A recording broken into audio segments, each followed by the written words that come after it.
అన్ని పెట్టుకొని మొత్తం అన్ని కూడా రెడ్యూస్ చేసే పరిస్థితికి వచ్చారు. ఇంకొక పక్కన దేశ స్పోర్ట్స్ కోట 421 మంది వేకెన్సీస్ ఉంటే 3600 వచ్చారు. 5328 పోస్టు ప్రిఫరెన్సెస్ ఇచ్చారు.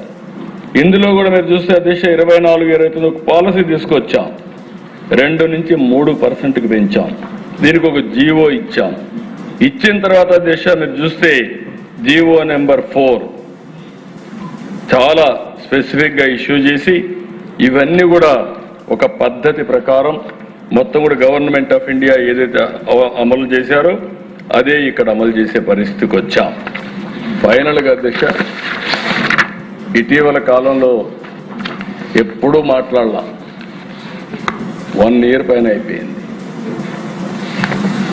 ఉద్యోగాలు వచ్చిన వాళ్ళు చాలా హ్యాపీగా, ఎంత ఆనందంగా ఉన్నారంటే వాళ్ళ టెస్ట్ మనీలు చూస్తే నాకే ఒళ్ళు జలధరించే పరిస్థితికి వచ్చింది. వాళ్ళ స్టోరీస్ అంటే చాలా ఒక మనస్సుని కలిసివేసే విధమైన స్టోరీలు. ఒక్కొక్కరు 7 ఏళ్ళు మేము ప్రాక్టీస్ చేసాం, చదువుకున్నాం. ఎవ్రీ ఇయర్ పెడతారన్నారు. పెడతారంటే మేము ఆత్రపడ్డాం. 7 ఏళ్ళు జీవితాన్ని నాశనం చేసుకున్నాం. కడాన మీరు ఏదైతే మెగా డిఎస్సి పెట్టారో అచంచలమైన విశ్వాసంతో కష్టపడ్డాం. రాత్రింబగళ్ళు కష్టపడ్డాం. మా కష్టానికి తగిన ఫలితం దక్కిందని వాళ్ళ కష్టాలు వర్ణించినప్పుడు మనసు కూడా చెల్లించిపోయే పరిస్థితికి వచ్చింది. అలాంటి రిక్రూట్మెంట్లో ఎక్కడ ఏది జరగకపోతే వీళ్ళు పెట్టిన అధ్యక్ష మీరు చూస్తే allegation SCERT direct convener, DSC convener, ఇంకొక పక్కన డైరెక్టర్ ఒకరే ఉన్నారు. ఇది అడ్మినిస్ట్రేటివ్ కన్వీనియన్స్. ఆయన ఏం చేశారు తప్పులేదు, ఆయన ఒకడున్నాడు కాబట్టి నేను బురద ఇస్తున్నా. This is one allegation. ఇంకొక అలిగేషన్ అధ్యక్ష, ఎవరికో ర్యాంక్ ఒకటి వచ్చిందని. అతని ర్యాంక్ ఒకటి వస్తే నేను కూడా కనుక్కున్నాను ఏంటి ఎట్లా వచ్చిందని. వచ్చింది, వెరిఫికేషన్ రాలేదు. వెరిఫికేషన్ రాకపోతే 1 వచ్చిన వాడికి ఎందుకు ఉద్యోగం లేదంటారు. అంటే ఏ విధంగా వీళ్ళకు దొరికితే ఆ విధంగా మాట్లాడే పరిస్థితికి వచ్చారు. ఇది ఒక చాలా స్పష్టంగా అది కూడా వెరిఫై చేస్తే ఇది వాస్తవం. ఇంకో పక్కన దిశ lack of transparency in declaring results అంటారు. మొత్తం మీరు రిజల్ట్స్ చూస్తే ఎప్పటికప్పుడు మెరిట్ కమ్ రోస్టర్ లిస్టులన్నీ కూడా డిస్ప్లే చేయడం, కలెక్టర్స్కి వాళ్ళు కూడా నోటీస్ బోర్డులో పెట్టడం, ఆన్లైన్లో ఇప్పటికి కూడా ఏ రోజు ఏం జరిగిందో total process is online beginning to ending. దీనికంటే ట్రాన్స్పరెన్సీ ఏం కావాలి దిశ? నేను మిగిలిన విషయాలు ఉన్నాయి, ఆ విషయాలు ఇప్పుడు మహాడక్కర్లే, తర్వాత మహాడుకోవచ్చు. కానీ ఇక్కడ జరిగిన విధానం చాలా ముఖ్యం అధ్యక్ష. ఇంకొక పక్కన అధ్యక్ష audio recording DSC sports quota జరిగింది.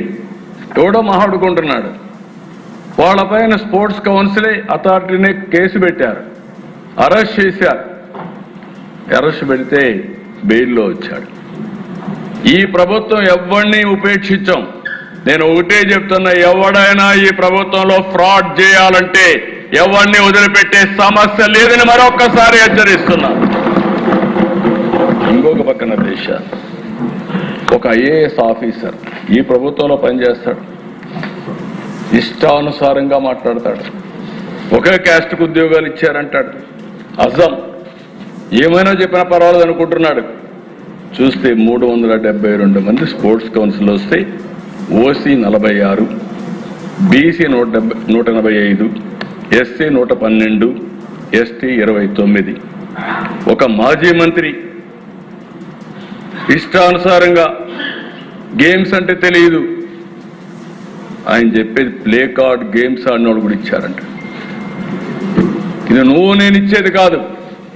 Government of India A sports ఆ స్పోర్ట్స్ అంతా చెప్పారు.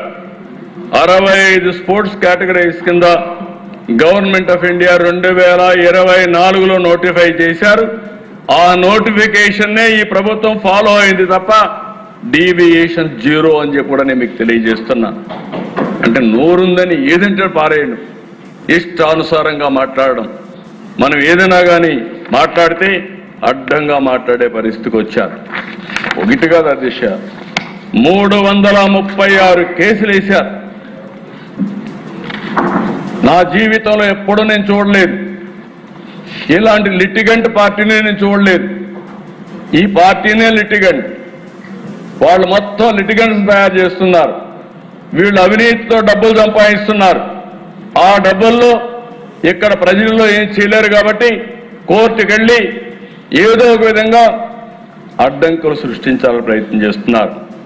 139 వేస్తే ఇవన్నింటిపైన పరిష్కారం చేసి 148 రోజుల్లో ప్రాసెస్ పూర్తి చేశారంటే నేను శభాష్ డిపార్ట్మెంట్ మనస్ఫూర్తిగా అభినందిస్తున్నానని చెప్పి కూడా నేను మీకు తెలియజేస్తున్నాను. ఎందుకంటే అధ్యక్ష, పని చేసే వాళ్ళు ప్రోత్సహించాలి, తప్పు చేస్తే యాక్షన్ తీసుకుంటాం. డిపార్ట్మెంట్ వీళ్ళు ఆరోపణలు చేస్తే ఆరోపణకి వాస్తవాల్ని, ట్రూత్ని విత్ సర్టిఫికెట్స్ సహా, విత్ వెరిఫికేషన్ సహా సాక్ష్యాధారాలు చెప్తే ఇంకా మాట్లాడే పరిస్థితికి ఉన్నారు. కడాన దిశ మీరు చూస్తే ఈరోజు నేను ఎంత ఆనందపడుతున్నానంటే, ఈరోజు రావాలని వెయిట్ చేశాను. మొట్టమొదటిసారిగా ఉద్యోగాలు వచ్చిన టీచర్లు మా ఆత్మ గౌరవాన్ని దెబ్బతీస్తున్నారు. కబద్దార్, మేము కూడా రోడ్డు మీదకి వచ్చి మమ్మల్ని మేము కాపాడుకుంటామని పెద్ద ఎత్తున ముందుకొచ్చారు. కర్నూలులో కొండారెడ్డి బురుజు, నిన్నే అంబేద్కర్ సాక్షిగా కొన్ని వేల మంది వచ్చారు. రోడ్డు మీదకి వచ్చి మేము చదువుకున్నాం, మా మెరిట్ని అవమానం చేయొద్దండి, మా ఆత్మాభిమానాన్ని దెబ్బతీయద్దండి, మేం పిల్లలకు చదువు చెప్పాలని చిత్తశుద్ధితో వచ్చాం, మా జీవితాలకు కూడా ఉద్యోగం అవసరం. అదే సమయంలో మేము పిల్లలకు చదువు చెప్పగలుగుతాం, మమ్మల్ని అవమానిస్తే, మా ప్రతిభని కించపరిస్తే రోడ్డు మీదకి వచ్చి జవాబు చెప్పే శక్తి కూడా మాకుందని మొట్టమొదటిసారిగా ఈరోజు టీచర్లు రోడ్డు మీదకి వచ్చారు. నేను అభినందిస్తున్నాను. ఇలాంటి రోజు రావాలి. ఎప్పుడైతే ఇలాంటి తప్పుడు ఆరోపణ చేసేవాళ్ళని, ఇలాంటి ప్రతిభ ఉండేవాళ్ళందరూ చెప్పగలిగితే అది కరెక్ట్ అయినటువంటి ఫిట్టింగ్ రిప్లై అధ్యక్ష. వీళ్లే కాదు అధ్యక్ష, ఉద్యోగాలు రాని వాళ్ళు కూడా ఒక్కరు వెళ్తా రాలేదు. ఒరిస్సాలో ఎవరో లేబర్ని తీసుకొస్తే వాళ్ళని తీసుకొచ్చి డైలీ కూలి పెట్టి వాళ్ళతో డెమాన్స్ట్రేషన్ చేసే పరిస్థితి. ఏంటి మీ కర్మ, ఏంటి మీ పార్టీ? నాకు చాలా ఉన్నాయి ఇలాంటి చెప్పాలంటే. ఎవరు వీళ్ళు? 80 ఏళ్ళు 90 ఏళ్ళు కూర్చుంటున్నారు. కొత్త జంజీ జే జగన్ జంజీ గంజాయి బ్యాచి. నాకు ఆశ్చర్యం వేస్తా ఉంది దిశ. ఒకసారి కోపం వస్తుంది, ఆవేశం వస్తుంది, సభ్యత అడ్డం వస్తా ఉంది. నేను ఒకటే చెప్తున్నా, ఎన్డీఏ విశ్వసనీయతను దెబ్బతీయాలంటే కబద్దార్ మీ తరం కాదు, మీ వల్ల కాదని మరొకసారి హెచ్చరిస్తున్నాను. Every candidate selection is explainable, traceable and also audible and accountable. మేము దాచిపెట్టేది ఏమీ లేదు. Answer key public, merit list public, selection list public. మేము పబ్లిక్ రెస్పాన్సిబుల్. కుట్రలు చేసేవారికి కాదు, కుట్రలు చేసేవారు కబద్దార్, జాగ్రత్తగా ఉండండి. ఈరోజు రోడ్డు మీదకి వచ్చారు. ఇదే కుట్రలు మీరు చేస్తే రోడ్డు మీద కూడా రారు. ధైర్యం ఉంటే అసెంబ్లీకి రండి. ఇది పవిత్రమైన వేదికని సవాలు విసురుతున్నా. మీరు ఇక్కడ అసెంబ్లీలో వచ్చి కూర్చుంటే మీరు అడిగేదానికి మేము సమాధానం చెప్తే, నీ దగ్గర ఏదైనా అడిషనల్ పేపర్ ఉంటే ఆ సాక్ష్యాలు చూపించి ఒక పవిత్రమైన వేదికతో ప్రజా సమస్యలనే కాకుండా జవాబుదారీతనం తీసుకొచ్చే వేదిక ఈ అసెంబ్లీ. ఇక్కడికి వస్తే అడ్డంగా దొరికిపోతారు. వీళ్ళకి ఏం ఉండవు. అందుకే రోడ్డు మీద కూర్చొని నేను ఎందుకు చెప్పాను, అదే హిట్ అండ్ రన్. వీళ్ళ పార్టీ అని హిట్ అండ్ రన్. నేను తీవ్రవాదులు చూసా, 60 ఏళ్లుగా ఆ పార్టీ అయిపోయింది. వీళ్ళు అదే మరి చేసే పరిస్థితికి వచ్చారు. నేను ఒకటే చెప్తున్నా పిల్లలకి, వీళ్ళందరికీ, మీ ప్రిపరేషన్, మీ మెరిట్, మీ జాబ్, ఇది పూర్తిగా మీ కష్టం పైన వచ్చిన ఉద్యోగం. ధైర్యంగా ఉండండి. ఏ కుట్రలు పని చేయవు.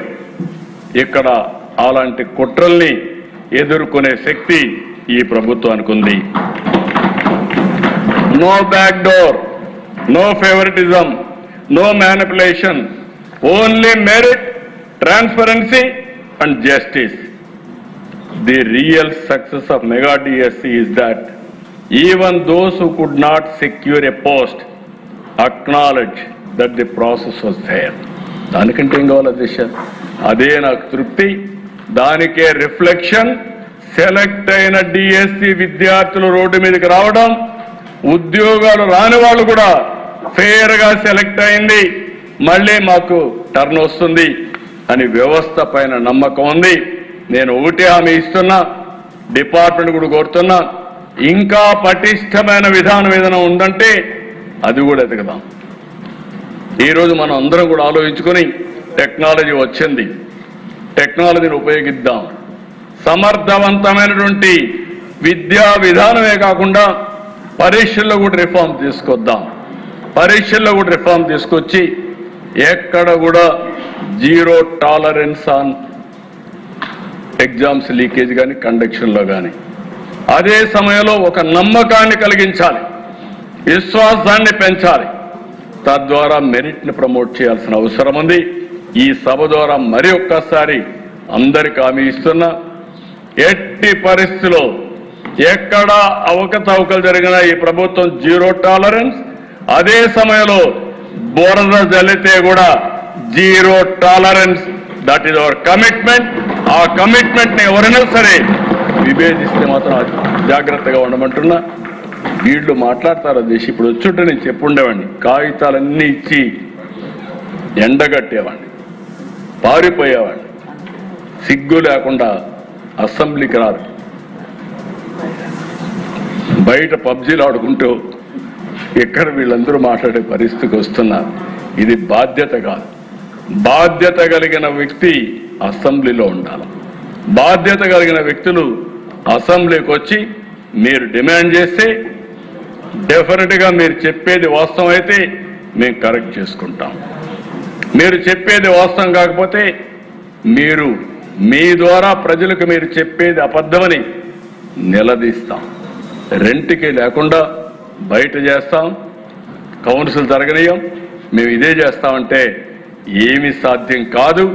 అల్టిమేట్గా ప్రజల్లో మీరు చులకన అవుతారు. చులకన కావడం కాదు, ప్రజల్ని మీరు చీకొట్టే పరిస్థితి కూడా వస్తుంది. ఇది మంచిది కాదు ప్రజాస్వామ్యానికి. 48 ఏళ్ళుగా నేను చూశాను దిశ. నా జీవితంలో మొట్టమొదటిసారిగా ఒక రాజకీయ పార్టీ 2.5 సంవత్సరాల నుంచి అసెంబ్లీకి రాకుండా చూడడం మొట్టమొదటిసారి అధ్యక్ష నా జీవితంలో. ఇది దీనికంటే ఏం కావాలి అధ్యక్ష? వీళ్ళకి మళ్ళా జీతాలు తీసుకుంటున్నారు, మళ్ళా వీళ్ళకి ప్రివిలేజెస్ కావాలి బయట. ఏంటి అధ్యక్ష ఇది? బాధ్యత ఉండాలి. నేను అందుకే చెప్పాను, నేను 2047 ప్రతి ఒక్కరికి అది ఉంది. నేను అక్కడ ఉండేవాళ్ళు ఏం చేశారో వాళ్ళు ఆలోచించుకోవాల్సిన అవసరం ఉంది. కాబట్టి మళ్ళీ చెప్తున్నా, ఎక్కడా అవకతవకలు జరగలేదు, జరిగితే ఉపేక్షించే సమస్య లేదు. అదే సమయంలో భవిష్యత్తులో ఇంకా మెరుగైన ఆలోచనలు ఉంటే ఎవరిచ్చినా సరే అవి కూడా తీసుకుంటాం. ఇంకా పగడ్బందీగా భవిష్యత్తులో పరీక్షలు కండక్ట్ చేయడానికి ఈ ప్రభుత్వం సిద్ధంగా ఉన్నామని మరొక్కసారి తెలియజేసుకుంటూ, ఈ విషయాన్ని చదివించే తల్లిదండ్రులు అర్థం చేసుకోవాల్సి కోరుతున్నా. మభ్యపెట్టి మీలో అనుమానాలు క్రియేట్ చేసి అదే మరి ఏదో అడ్డదారులకు వెళ్తే ఏదో ఉద్యోగాలు వస్తాయని మోసాలు చేసే పరిస్థితి కూడా వస్తున్నారు. ఇది కరెక్ట్ కాదని మరొక్కసారి మీకు అందరికీ విజ్ఞప్తి చేస్తూ ఈ అవకాశాన్ని ఇచ్చిన మీకు మనస్ఫూర్తిగా ధన్యవాదాలు. Thank you.